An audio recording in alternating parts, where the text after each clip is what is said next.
আজকে সকালেই উঠে গেছি, উঠে যেয়ে একবারে প্রায় হাঁড়িটা ধরে একবারে উনান সাল পৌঁছে গেছে। হাঁড়ি ভাত বসাবো, কি যন্ত্রণা বলো, তোমরাই বলো। এই সংসার আমার দ্বারাই আর হবে না, আমি আর পাচ্ছি না। এত ভোর দুপুর, মানে ভোর দুপুর বলতে সকাল এত ভোরে কে আড়ি করেছে আমি ভাত খাবো।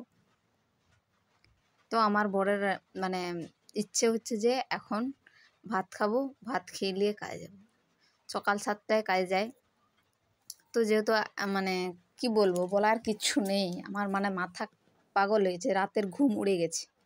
তো আমার বরের কথা শুনেই আমি 3টেই উঠেছি, 3টে উঠে নিয়ে ভাত বসেছি। আর ও বলেছিল রাত্রেবেলা বলে রেখেছিল যে মাংস তরকারি করে, সেই জন্য মাংস এনে ভাজা করা আছে, ভাজা মাংস তরকারি করে খাবে নাকি হেভি টেস্ট লাগে। জানি না বাবা, ওর আবার আজব আজব মানে শখ পূরণ করতে হয় আমাকে। আর দেখো ও উঠে গেছে, এখন যাচ্ছে বাথরুম যাবে বলে। তো আমি এখন পুরো আমার ভাতটা ফুটে আসছে আর এখন আদাগুলো ছিলছি, দেখতে পাচ্ছ। তো সবাইকে বলি কেমন আছো তোমরা, আশা করি খুব ভালো আছো।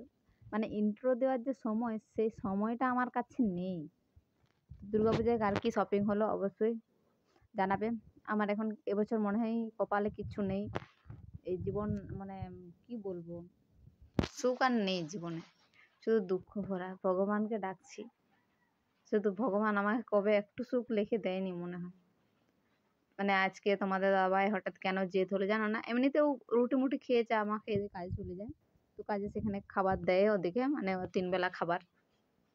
তো আজকে মানে চলে যাচ্ছে অনেক দূর আমাকে ছেড়ে। তো সেই জন্য বলছিল বউয়ের হাতের রান্না একটু খেয়ে যাব। তো সেই জন্য আমিও না করতে পারলাম না, যেহেতু একদিন শখ করছে। তো সেই জন্য আমিও একবারে উঠে পড়ে ছোটপটো করে লেগে পড়েছি। মানে সবাইকে খুশি করতে গেলে একটু নিজেকে কষ্ট করতে হয়। তো সেই জন্য আমি আমার মানে রাতের ঘুম করে আমার প্রিয় মানুষের জন্য আমি কষ্ট করছি এটুকু, যে ওর শখ চাহিদাটা মেটাতে পারি। যেমন যে ওর সকালবেলা, সত্যি তোমাদের দাদাভাই আজ পর্যন্ত আমার কাছে কিছু চায়নি। তো আজকে চেয়েছে যে আমাকে সকাল ভোরে 5টার আগে আমার রান্না বান্না করে আমি ভাত খেয়ে যাবো বলে। তো বেচারি ছেড়ে চলে যাবে, আজ হড়বড় হচ্ছে আমার পেছনে। ও উঠেছে, না ওঠার নয়, দুজনেই উঠছি। তো আমি এই যে পেঁয়াজ মেয়াজগুলো কেটে আদা রসুন দিয়ে মাংস তরকারি করবো, আর গরম গরম ভাত খাবে, ভাত খেলে যাবে বলছেন। তো সেই জন্য আমি ঝটপট লেগে পড়েছি। মা ঘুমোচ্ছে, মা হাঁকাচ্ছিল আমাকে যে ভাত বসাবেনি ভাত বসাবেনি। মাকে আর মানে ডিস্টার্ব করলাম না, আমি আর আমার বড় মিলে লেগে পড়ে ধরলাম।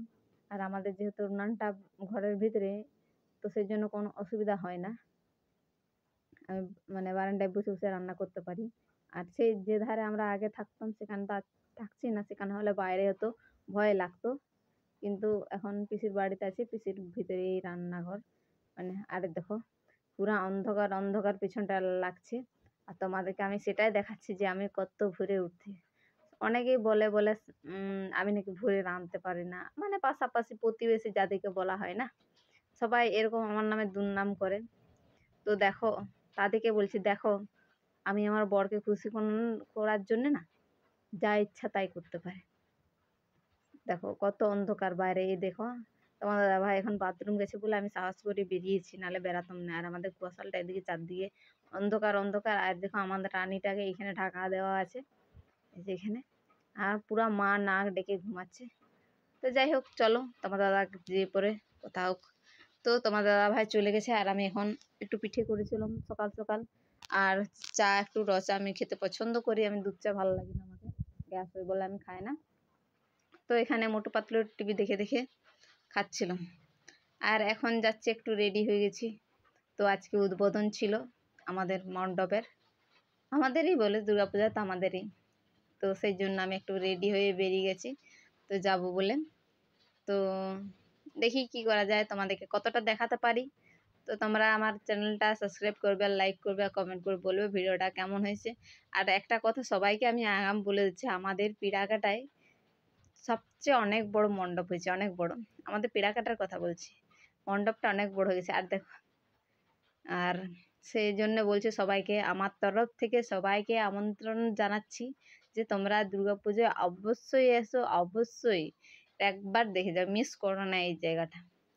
তো প্রতি বছর যখন থেকে এখানে আমাদের বাজারে আর কি দুর্গাপুজো হয় তখন থেকেই অনেক বড় বড় মণ্ডপ হতো। আর এই দেখো আমি দূর থেকেই দেখছিলাম, কাউকে দেখতে পাচ্ছিলাম না সঙ্গী হিসাবে, তো সেই জন্য দূর থেকে। আর দেখো কত কিছু, মানে এই যে এই খোলার মতন ওগুলা মনে হয় ভিতরে, সেখানে মানে ঠাকুরের কাছে এগুলা হবে। আর দেখো কুচি কোথায় উপরে দাঁড়ায় আছে।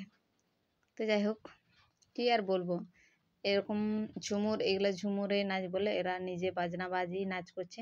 আগের বছর আমরা এসেছিলাম, এবছর আর আমাদেরকে ডাকা হয়নি বলে আমরা আর এখানে আসা হয়নি আমাদের। তো এখান থেকে দাঁড়িয়ে দাঁড়িয়ে দেখছিলাম আমি, তো ভাবছি যাবো যাবো কুচিদের কাছে। তার আগে মণ্ডপটা দেখে নাও আমাদের। ওয়াও, মাই গড, সো কিউট, অনেক সুন্দর লাগছে, অনেক সুন্দর লাগছে। তো ঠাকুর চলে এসছে আমাদের, ঠাকুর দেখাচ্ছি তোমাদেরকে। তারা আমি ভিতর দিকে ঢুকছি সিঁড়িটার উপর, এখন মানে কমপ্লিট হয়নি, অনেকটাই বাকি আছে।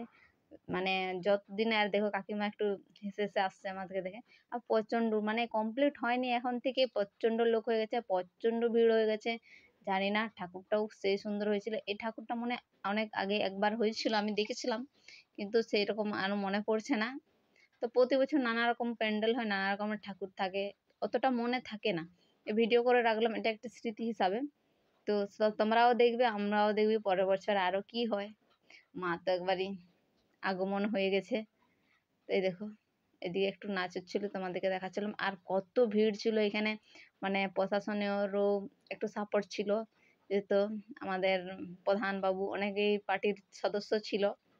তো আমরা একটু এখান থেকে উপর থেকে দেখছিলাম, আর তোমাদেরকেও দেখাচ্ছিলাম যে আমাদের এখানে কিভাবে উদ্বোধনটা করা হয়। তো সেই জন্যে তো আমাকে আশীর্বাদ করছো, এরকমই আশীর্বাদ করতে থাকো, যেমন আমি আরও ভালো ভালো তোমাদের সামনে ব্লগ নিয়ে আসতে পারি। তো চলো বাই, সবাইকে নেক্সট ব্লগে দেখাচ্ছি।